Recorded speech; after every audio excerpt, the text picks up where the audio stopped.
എരുമേലി മുക്കൂട്ടുതറയിൽ വൃദ്ധനെ കൊലപ്പെടുത്തിയ നിലയിൽ കണ്ടെത്തി. എരുമേലി കനകപ്പലം സ്വദേശി വിളയിൽ 70 വയസ്സുള്ള ഗോപിയെയാണ് പഞ്ചായത്ത് ഷോപ്പിംഗ് കോംപ്ലക്സിലെ കടത്തിണിയിൽ കൊല്ലപ്പെട്ട നിലയിൽ കണ്ടെത്തിയത്. സംഭവവുമായി ബന്ധപ്പെട്ട ഒരാളെ പോലീസ് കസ്റ്റഡിയിൽ എടുത്തു. കേൾവിയും സംസാര വൈകല്യവും ഉള്ള ആളാണ് കസ്റ്റഡിയിൽ എന്നാണ് സൂചന. കടത്തിണ്ണയിൽ അന്തിയുറങ്ങുന്ന ആളാണ് പ്രതി. ഇയാൾ കുറ്റം സമ്മതിച്ചതായും വിവരമുണ്ട്. വ്യാഴാഴ്ച രാവിലെയാണ് മുക്കൂട്ടുതറയിലെ പഞ്ചായത്ത് ഷോപ്പിംഗ് കോംപ്ലക്സിലെ കടത്തിണ്ണയിൽ എരുമേലി കനകപ്പലം സ്വദേശിയായ വിളയിൽ ഗോപിയെ മരിച്ച നിലയിൽ കണ്ടെത്തിയത്. വർഷങ്ങളായി മുക്കൂട്ടുതറയിൽ ലോട്ടറി വിൽപ്പന നടത്തിവരികയായിരുന്നു ഇയാൾ. കുടുംബവുമായി ഇയാൾ അകന്നാണ് കഴിഞ്ഞിരുന്നത്. രാവിലെ സഹപ്രവർത്തകരായ ലോട്ടറി വിൽപ്പനക്കാർ വന്ന് വിളിച്ചതോടെയാണ് ഗോപി മരിച്ചുവെന്ന് മനസ്സിലായത്. തുടർന്ന് വിവരം ബന്ധുക്കളെയും പോലീസിനെയും അറിയിക്കുകയായിരുന്നു.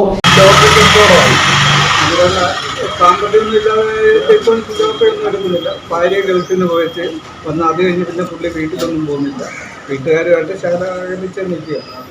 എന്നാന്നൊന്നും അറിയത്തില്ല, നമുക്കറിയത്തില്ല. മക്കളൊക്കെ ഉണ്ടോ? മക്കളുണ്ട്. ചെറുക്കനുമായിട്ട് പിണങ്ങി നിൽക്കുക. എന്നാന്നൊന്നും നമുക്കറിയത്തില്ല. ഇവിടെയാണോ കിടക്കുന്നത് സ്ഥിരം? ഇവിടെയാണ് ചിലപ്പോൾ താഴെ പോസ്റ്റ് ഓഫീസിൻ്റെ അവിടെ ഉണ്ട് പകലൊക്കെ. Erumeli SHO ED ബിജുവിൻ്റെയും SI Josy N ജോൺസന്റെയും നേതൃത്വത്തിൽ പോലീസ് സംഘം സ്ഥലത്തെത്തി ഇൻക്വസ്റ്റ് നടപടികൾക്ക് ശേഷം മൃതദേഹം കോട്ടയം മെഡിക്കൽ കോളേജിലേക്ക് മാറ്റി.